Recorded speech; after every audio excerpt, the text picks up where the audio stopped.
वालेकुम स्टूडेंट्स, कैसे हैं आप? सो ये एक और एग्जांपल है बैकवर्ड सब्स्टिट्यूशन मेथड की फॉर डिक्रीजिंग फंक्शन।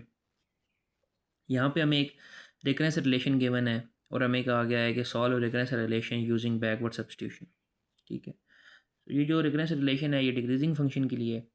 सो अब अगर हम इसे देखें तो हमारे पास रिकरेंस रिलेशन ये है।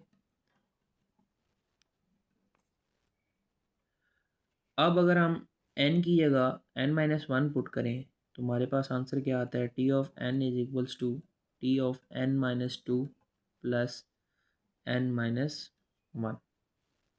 इसी तरह अगर हम n की जगह n-2 पुट करें तो हमारे पास क्या आता है? n equals to T of n-3 plus n-2।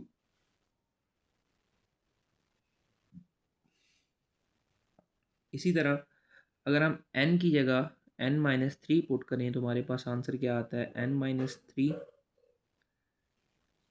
Sorry यहाँ पे आएगा n-1, यहाँ पे आएगा n-2, यहाँ पे n-3। ठीक है, तो ये हमारे पास क्या आता है? T of n-4 plus n-3। तो ये हमारे पास एक सीक्वेंस बनना शुरू हो गया। अब हम इसको वैल्यू को पुट करते हैं रिकरेंस रिलेशन के अंदर।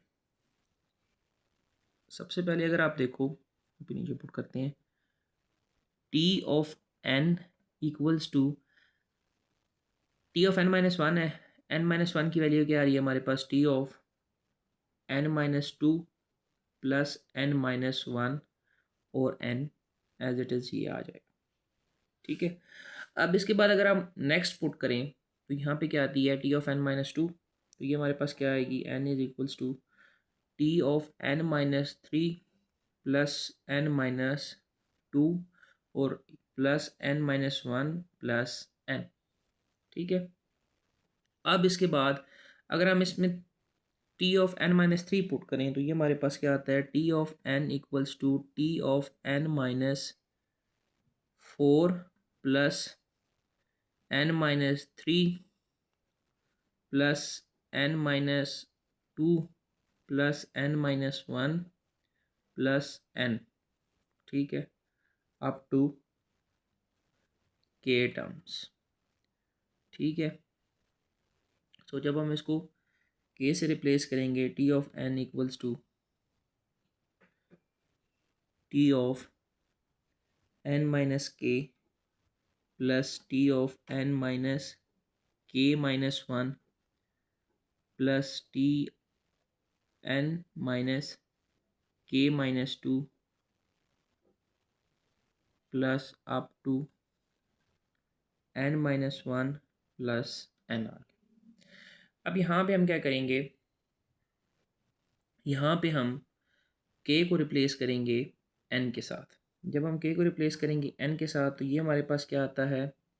T of n-n plus n-n plus 1 plus n-n plus 2 plus up to n-1 plus n। ठीक है, यहाँ पे हमारे पास क्या आएगा? T of n equals to T of 0 plus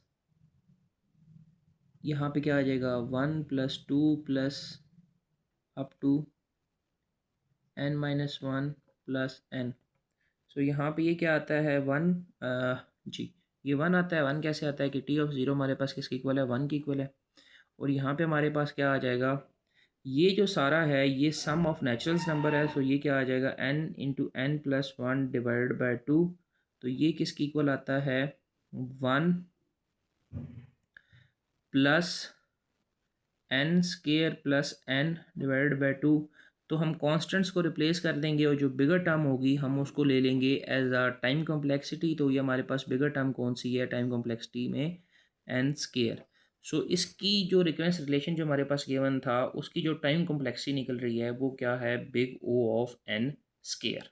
ठीक है, तो ये हमारे पास एक और एग्जांपल थी बैकवर्ड सब्स्टिट्यूशन के लिए रिकरेंस रिलेशन की। Thank you.